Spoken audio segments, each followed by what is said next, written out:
Ya, di segmen terakhir ini tentu saja kita juga berharap bahwa ada masukan-masukan baik itu kepada pemerintah maupun para peserta yang akhirnya nanti bisa menghasilkan agenda-agenda yang dapat diimplementasikan oleh negara-negara anggota ataupun negara-negara yang ikut serta sehingga ada dampak positif atau perbaikan bagi pengembangan ekonomi atau stabilitas dari ekonomi keuangan.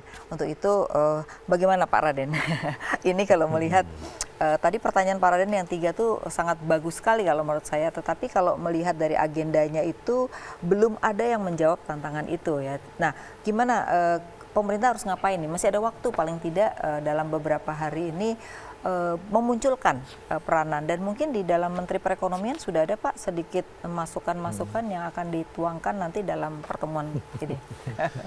Jadi memang kalau setahu saya agenda dari IMF World Bank ini tidak ditentukan oleh tuan rumah.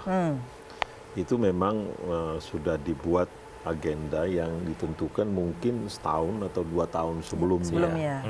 Jadi isunya padahal udah berubah ya? Iya, isunya persoalan udah berubah nih. Nah, dalam hal ini memang pemerintah nggak bisa tiba-tiba karena dia tuan rumah terus membuat agenda sendiri. Nggak mungkin. Karena ini kan seperti yang dikatakan tadi, yang datang sebetulnya bukan 22 negara, tapi perwakilan dari 180, 190 negara sebetulnya, karena Menteri Keuangan dan dari 189 tadi ya. Ya, segitu. Jadi itu negaranya, mungkin ada pemimpin negara yang datang sekitar 20 orang gitu loh. Tapi ini bayangkan untuk mengatur agenda yang 190, 189. Kepentingannya beda-beda ya kelihatannya ya. Tapi saya pikir mungkin para peserta atau mungkin juga dengan perubahan yang demikian cepat, boleh dikatakan 1 tahun terakhir ini, itu tidak tertampung di agenda yang seperti yang saya usulkan tadi. Usul saya tadi kan ada 3 ini memang berkaitan dengan perubahan yang cepat dalam 1 tahun terakhir ini.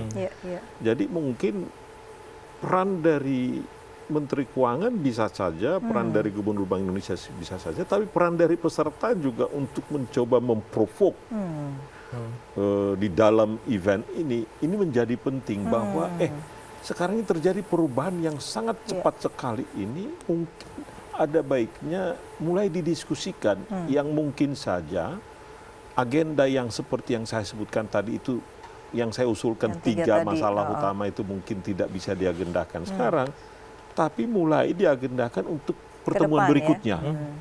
Pertemuan berikutnya ini menjadi hal yang penting sekali. Betul. Ya? Karena ini menengah panjang ya, yang kelihatannya bakal terjadi efeknya. Gitu. Menengah panjang ini. Jadi menurut saya kita bisa berkontribusi di situ. Ya? Bahwa untuk agenda berikutnya dengan perkembangan yang demikian cepat sekarang ini, kita usulkan ini deh. Nah, Pak Saragi kalau melihat kan sebenarnya apa yang dikatakan Pak Raden nggak gampang loh mempertemukan dengan sosok pemimpin. Nah, paling tidak kalau ada bilateral yang bisa kita lakukan, apa sih yang sebenarnya isu-isu penting pada saat bilateral dilakukan, baik itu di Menteri Keuangan maupun juga di Gubernur Bank Sentral nih Pak? Saya lihat kalau untuk Bank Sentral ya terus memperluas inisiatif untuk 3 bilateral swap yang sudah dilakukan kemarin ya. Kalau bisa itu diperluas lagi lumayan bisa menekan, walaupun belum terlalu signifikan untuk mengatasi efek dari dominasi US dollar tadi. Hal yang lain tentunya adalah bagaimana kita memanfaatkan transaksi di sektor real yang juga harus diselesaikan juga secara bilateral itu.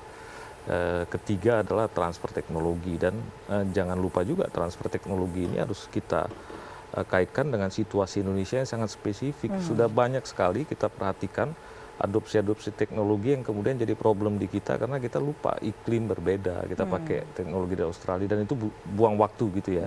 Promosi oleh pemerintah terhadap itu, dan ketika disebar secara masif kemudian tidak terlalu efektif dipakai gitu. Ada beberapa silo dicoba di sini dan lain sebagainya. Kalau isu ketenaga kerjaan gimana menurut Bapak? Ya, yang kemudian setelah sektor real itu adalah berkaitan dengan tenaga kerja.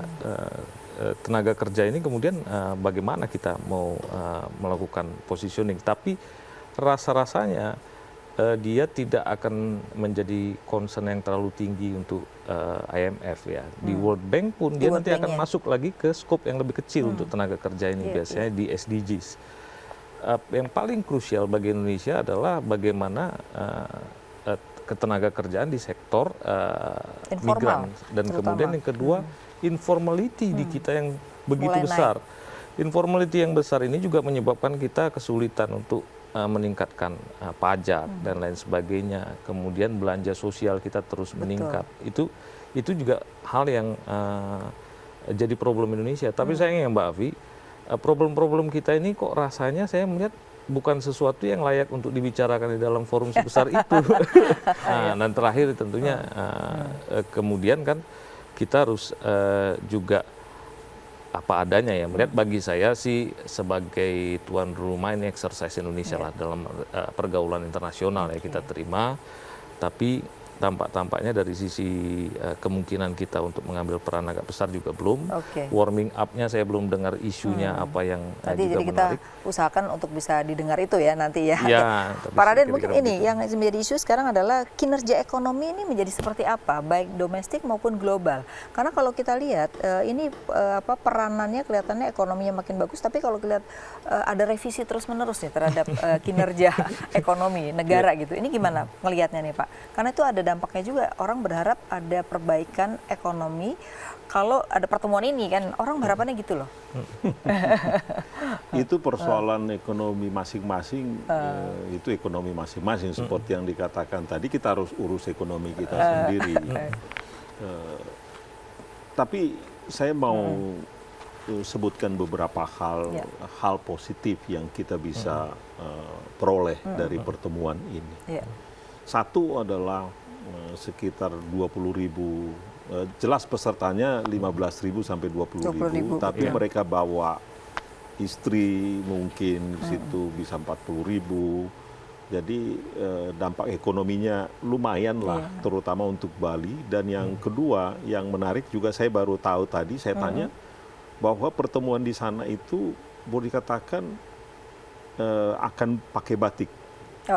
Jadi paling nggak itu batik semua meningkatkan itu. ya, luar biasa. Kemudian yang menarik juga saya tanya juga, ini hal-hal kecil ya. Pekerja-pekerja IMF itu dikasih $500 per orang minimal untuk bisa beli batik.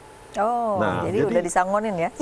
Jadi bahkan konon katanya di situ, saya nggak tahu ini di mana itu letaknya, itu di daerah tertentu di Nusa Dua ini akan banyak nanti itu tempat UKM untuk masuk ke beli sana batik. ya?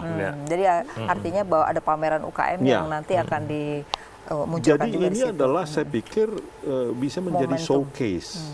Nah, kita harus melihat positifnya. Ini menjadi showcase ke dunia bahwa paling nggak memperkenalkan juga budaya kita, memperkenalkan pakaian kita. Itu satu ya.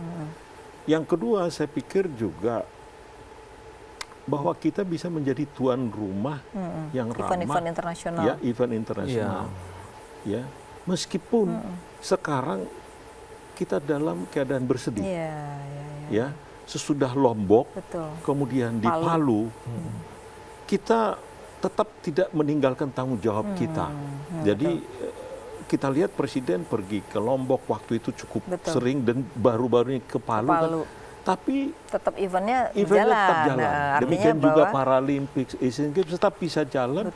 Nah, ini adalah menunjukkan bahwa kita adalah negara yang punya confidence level, punya tingkat keyakinan kita mau bekerja keras dan juga ramah ya, itu paling penting ya ke dunia internasional. Ini karena tourism itu harus perlu dengan keramahan. Nah, ini menjadi penting.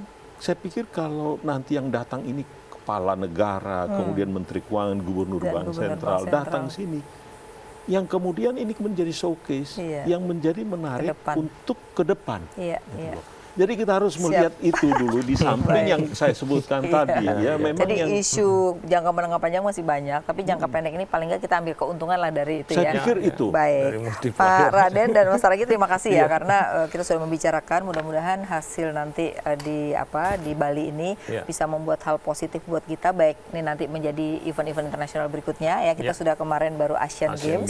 Sekarang ini ya kalau bisa tiap tahun kita bisa dapat acara ini. Dan kemudian yang kedua adalah bagaimana bagaimana isu-isu yang akan dimunculkan supaya menjadi agenda baru dalam melihat perkembangan ekonomi tahun ini ya. Mudah-mudahan bisa berhasil. Terima kasih.